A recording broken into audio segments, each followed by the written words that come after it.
Good morning. I'm looking rough this morning, but it is what it is. I discovered that my Forsythia is blooming in my yard this morning, and I am so excited. And I need to trim it because she is very tall. And so I was going to take some trimmings, and I wanted to talk about her uses. Absolutely beautiful plant.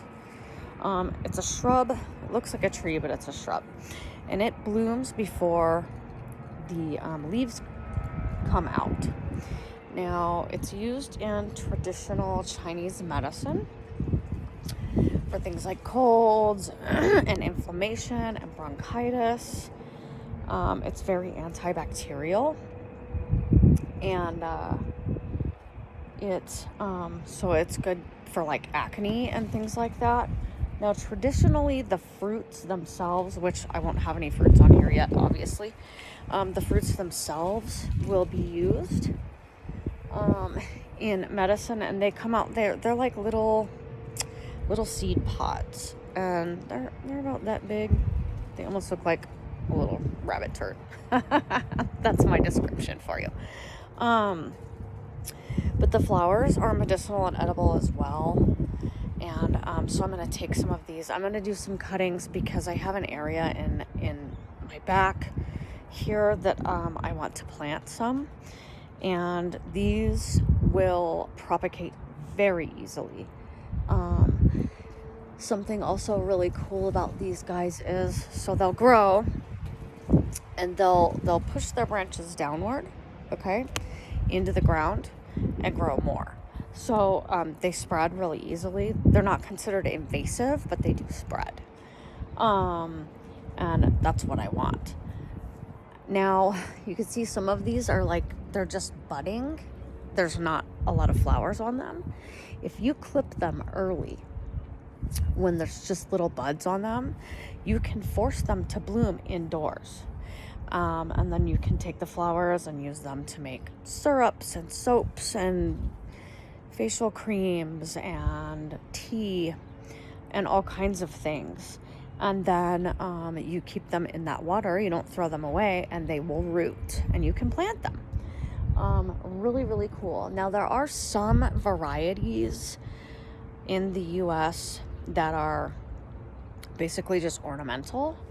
But these were brought over from China and Asia in particular for their medicinal purposes. So it's also a really cooling plant.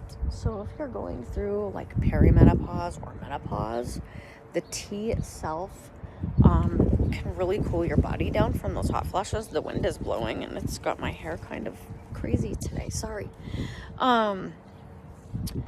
So it's really cooling. So really great for those types of symptoms. It also supports immune system.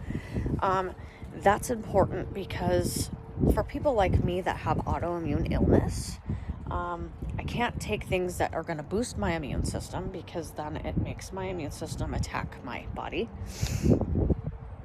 and my organs and things like that. But I can use things like this because what it does is it doesn't stimulate the immune system. It supports it so that the immune system can balance itself out. Something super beautiful about plants like this that I really love. And I'm excited to clip some of these and take them, and you can see it's a flower with 4 petals on it. It was named after Forsyth. Was his name William Forsyth? Don't quote me on that. But he was one of the major medical people in, I want to say the 16th century. And he wrote a lot of medicinal books and did a ton of studying on plant medicine and Chinese medicine, and really helped bring people a lot of information that we have today as far as medicinal uses of plants go. So that's what it was named after, but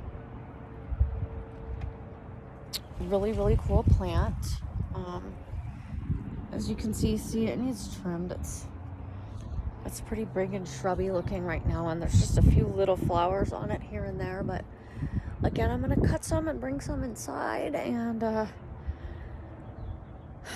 will update you on how it's blooming indoors as I go.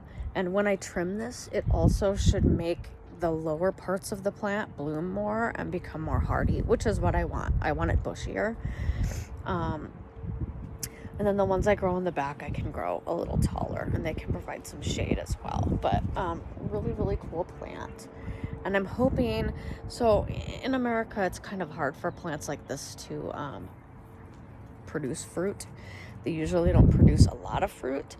And I think that's basically because the environment is much different than in Asia. But it will produce some small amounts of fruit, and it's used very, very widely in a lot of Chinese medicine. A lot of formulas that you will find in Chinese medicinal stores, or, you know, if you go to an acupuncturist and things like that, that can prescribe Chinese medicine.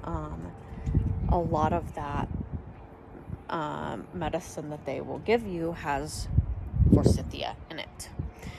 So I won't keep you any longer, but I wanted to update you guys on this because this is really cool and I'm excited.